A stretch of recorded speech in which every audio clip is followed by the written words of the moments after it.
Достар, біз облыс орталығы Павлодар қаласынан шығып, Ақсу қаласын өтіп, Ақсудың ауылдарын өтіп, мінеки Май ауданының шекарасындамыз. Жалпы Май ауданының орталығы Көктөбе ауылы Павлодар қаласынан бір 115 шақырым жерде орналасқан. Бірақ біздің ең бірінші нүкте Көктөбеге жетпей, кейінгі Қызыл Құрама бүгінгі Баскөл ауылының маңайында орналасқан. Ол Абылай Найза мекені.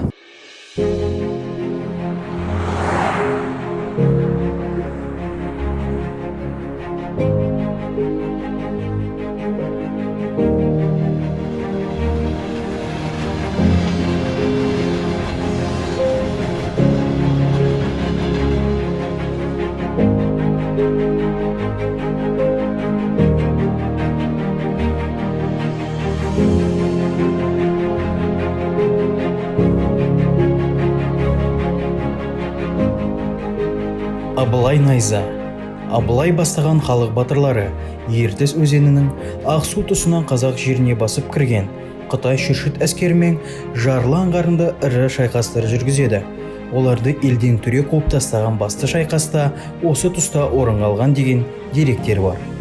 Бір жылы көктемде Шабанбайдың көшіне жанында 500 әскері бар Абылай Сұлтан кездеседі. Абылай Сұлтанды ақ туынан таныған Шабанбай тез арада құдық қаздырып, бие сауғызып, 500 әскерге сойыс дайындайды екен. Абылай Сұлтанға берген сый-сияпатынан бөлек, Шабанбай 500 әскердің әрқайсысына қара көк аттан мінгізеді. Достар, бұл біздің ең бірінші киелі мекен Абылай Найза мекені. Келесі мекеніміз Кентүбек ауылының маңайында орналасқан, ендеше сәт сапар.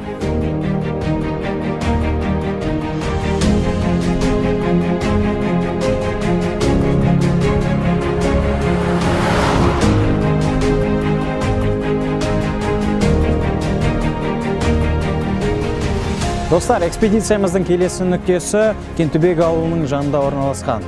Әкесі Басар би, атасы Тілеке батыр, би шешен Бәкі Басарұлының зираты. Бәкі би ауыл молдасынан хат танып, 1819 жылы Омбыдағы Бұратаналар мектебіне оқуға түседі. Мектепте бітірген соң ел билеу жұмысына араласады. Бәсентейін руының төбе биі Қазанғап Сатыбалдылы өне бойы өзінің алғыр әрі шешен інісі Бәкіні жастай жанына ертіп жүреді. Бәкі би қазақша әрі орысша жүйрік, жан-жақты білімі бар, зиялы адам болған. Әрдайым адамгершілікті, береке бірлікті татулықты жоғары ұстаған. Бәкі Басарұлы қазақтың арасында белді, беделді тұлға би болған. Достар, біз Кентүбек ауылынан Малайсары ауылына жолға шыққалы тұрмыз. Онда сіздерді экспедициямыздың 3-ші нүктесі күтеді.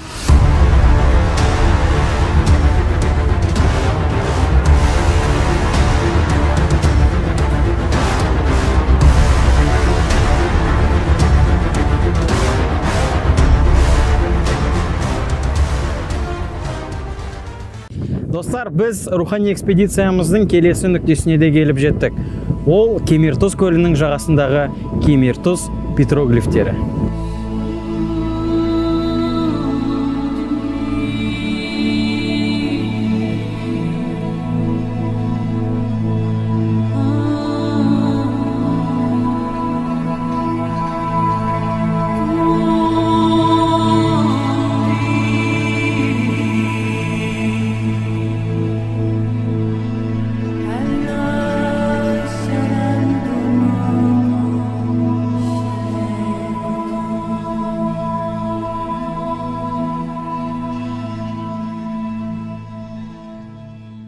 Бұл суреттер тас қашау техникасымен салынған, көбінесе жануарлардың бейнелері кездеседі.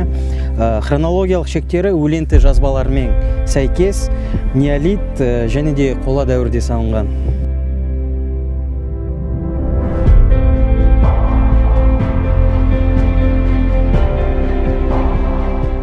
Рухани саяхатымыздың бірінші бөлімі дәл осы нүктеде аяқталды. Май ауданының әлі де киелі жерлері бар. Оны келесі бөлімде көресіздер.